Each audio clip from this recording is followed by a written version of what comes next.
Magandang umaga! Kumusta po? Narito po ulit ang update natin para sa lagay ng ating panahon. Ngayong umaga po ng April 14, 2026. Sa ngayon po ay walang sama ng panahon sa loob po ng Philippine Area of Responsibility.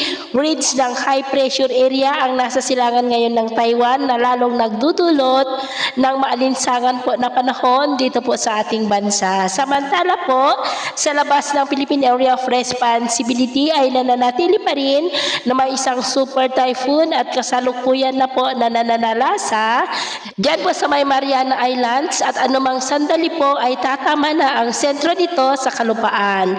Hindi na po ito inaasahan pa na papasok sa PAR.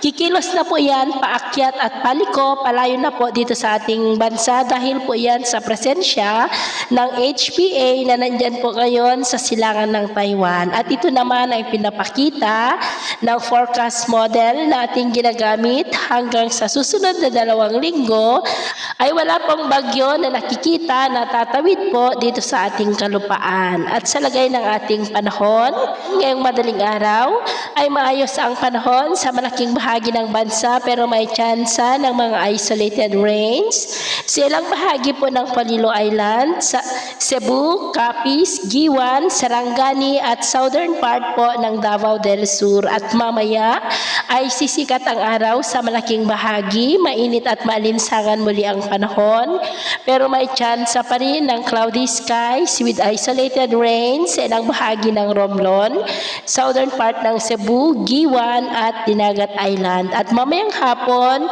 mainit at maalinsangan pa rin ang panahon sa malaking bahagi ng bansa pero may tsansa muli ng cloudy skies with isolated rains sa ilang bahagi po ng Dinagat Island, Surigao del Sur, Agusan del Sur at Davao Oriental.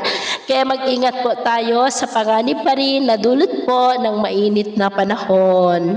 At sa atin naman pong mga baybayin, wala po tayong nakataas na namang gale warning signals pero iba yung pag-ingat lamang po kung papalaot tayo para po mas makaiwas sa mga sakunang pangkaragatan.